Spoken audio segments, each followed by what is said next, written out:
Kisah Raja Zulkarnain terkenal sebagai salah satu tokoh pemimpin yang bijaksana dan soleh. Namun siapa Raja Zulkarnain itu? Bagaimana kehidupannya dalam sejarah Islam? Ternyata pertanyaan tersebut menjadi pertanyaan yang sering ditanyakan ketika seseorang belum mengetahui bagaimana kisahnya. Apakah kisah dari Zulkarnain itu sendiri terdapat dalam Al-Quran? Ia bukanlah seorang nabi, melainkan merupakan hamba yang soleh. Dalam 25 nabi dan rasul, nama Zulkarnain juga tidak ada. Dalam kisah Zulkarnain merupakan sosok hamba yang soleh dan mempunyai kehebatan dari Allah. Sehingga ia dapat menjinakkan kaum perusak, yakni Ya'juj dan Ma'juj. Ia juga bukan hanya seorang hamba yang soleh saja, tetapi merupakan pengembara yang lebih sampai ke timur dan barat. Secara harfiah, Zulkarnain itu mendapat julukan sebagai dia yang mempunyai dua tanduk.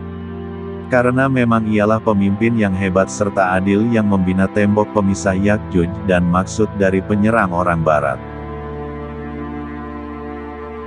Kisah Raja Zulkarnain yang disukai rakyatnya.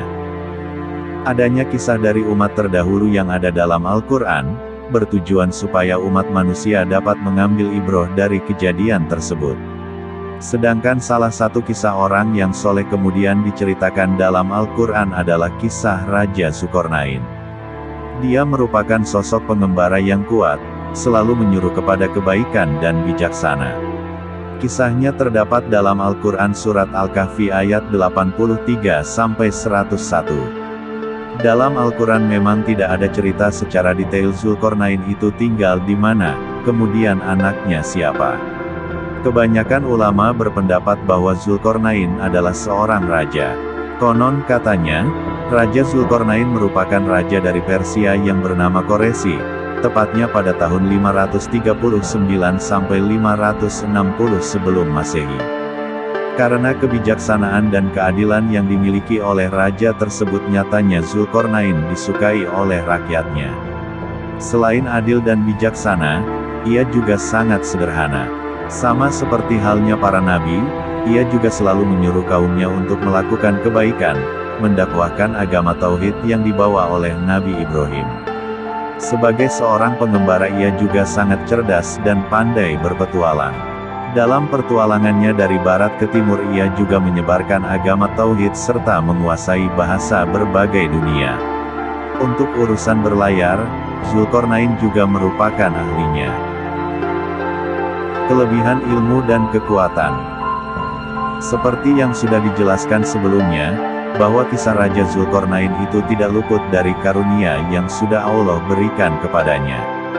Suatu hari, saat dalam perjalanan, ia sampai di belahan bumi barat dan mendapati suatu kaum. Mengetahui akan hal tersebut, Raja Zulkarnain diberikan pilihan, apakah akan menghukum kaum tersebut dengan siksaan atau berbuat baik. Karena Allah memberikan ketajaman siasat syariah kepadanya, ia membuat keputusan dengan kaum tersebut. Apabila kaum tersebut membuat kerusakan, maka akan mendapat hukuman serta dikembalikan kepada Tuhannya. Mereka juga akan mendapat azab dengan sangatlah pedih. Apabila mereka beriman dan melakukan amal soleh, mereka akan mendapatkan balasan yang baik pula, serta mereka akan mendapatkan kemudahan. Dalam membuat keputusan tersebut Zulkarnain membuat keputusan yang sesuai dengan cara serta ketakwaannya dalam menjalankan perintah dari Allah. Membuat tembok dari besi. Setelah itu, ia melanjutkan perjalanannya dan sampai di bagian bumi lain bertemu dengan Baina As-Saddain. Baina As-Saddain itu sendiri merupakan suatu wilayah yang berada di antara dua gunung yang tingginya sama.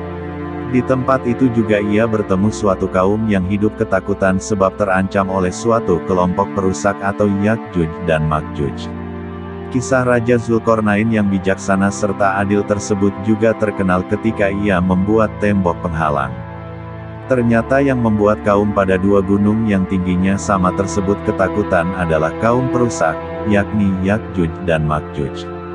Ia merupakan orang-orang yang membuat kerusakan di muka bumi, negeri, membunuh serta merampas makanan apapun yang ada di muka bumi. Ternyata kaum yang Raja bijaksana temui itu merupakan kaum yang teraniaya. Mereka menceritakan apa yang sudah mereka alami kepada Zulkarnain.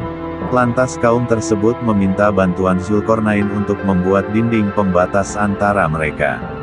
Apakah Raja adil tersebut akan mengabulkannya?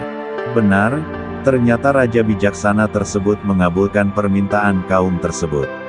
Hal tersebut ia lakukan karena sifat luhurnya yang ingin memperbaiki terjadinya kerusakan di bumi Allah.